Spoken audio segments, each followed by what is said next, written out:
என்னோடய life style இப்படி தான் ஆகும் எனக்கு ஊக்கம் கொடுத்தது வந்து ஐயா தான். ட்ரீட்மெண்ட்காக வந்தாங்க, அவங்க வந்து க்யூர் ஆயிடுச்சு.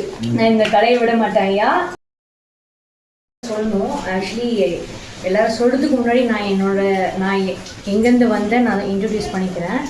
நான் குன்றத்தூர்லேருந்து வந்திருக்கேன். பட் ஆனால் வந்து நான் ஹெச்ஆர் முடிச்சிருக்கேன். ஹெச்ஆர் முடித்து அதுக்கப்புறம் வந்துட்டு என்னோடய லைஃப் ஸ்டைலே வேறு மாதிரி தான் நினச்சேன். பட் ஆனால் நான் வீட்டிலருந்து இந்த ஹெச்ஆர் நான் வேலை செஞ்சதும் இல்லாமல் சைடாக நான் வந்து எங்கள் சர்வெண்ட்டு, அப்புறம் எங்கள் மாமா, எங்கள் பாட்டி, எங்கள் அம்மா எல்லாருக்குமே நான் வந்துட்டு சின்ன வயசுலேருந்தே நான் வந்து எனக்கு தெரிஞ்ச அளவுக்கு நான் பண்ணிகிட்டு இருந்தேன். இந்த எக்ஸசைஸு இந்த மாதிரிலாம் பண்ணிகிட்டு இருந்தேன். பட் ஆனால் என்னோடய லைஃப் ஸ்டைல் இப்படி தான் ஆகும் அப்படின்ட்டு வந்து எனக்கு கற்றுக் கொடுத்தது எங்கள் குரு ஐயா. அது வந்து நிறுத்தாமல் மற்றவங்களுக்கு நான் பிரயோஜனப்படுத்தணும். அது வந்து ஜென்ஸ் மட்டும்தான் ஃபஸ்ட்டு நான் பார்த்துட்டு இருந்தேன். இதுதான் செய்வாங்க, வர்மா கலை எல்லாமே செய்வாங்கன்னு நினச்சிட்டு இருந்தேன். ஆனால் வந்து லேடிஸாலையும் பண்ண முடியும். ஏன்னா வந்துட்டு எனக்கு ஊக்கம் கொடுத்தது வந்து ஐயா தான்.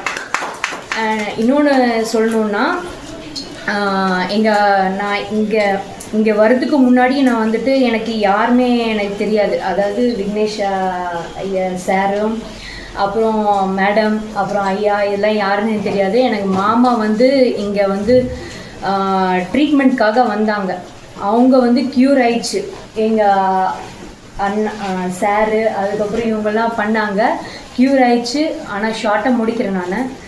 அவங்க சொன்னாங்க, உனக்கு இதெல்லாம் பண்ணுறல்ல, நீ வந்து ஏன் இந்த இதெல்லாம் நீ இன்னும் நல்லா கோர்ஸ் எடுத்து நீ பண்ணி மற்றவங்களுக்கு கற்றுக்கொடு அப்படின்னு சொன்னாங்க. அதனால் எங்கள் மாமாக்காகவும், மாமா வந்து எனக்கு ஆசான் ஐயாவை காட்டினது எங்கள் மாமாவுக்கு ஃபர்ஸ்ட் தேங்க்ஸ். அதுக்கப்புறம் ஐயாவுக்கு. நான் இந்த கடையை விட மாட்டேன் ஐயா, இது வந்து மற்றவங்களுக்கு பிரயோஜனப்படுத்துவேன். இன்னும் எல்லாருமே நல்லா இருக்கணும். நான் சொல்கிறதுக்கு ஒன்றும் இல்லை, no words to say. And foods நல்லா இருந்தது ஐயா. நல்லா தேங்க்யூ.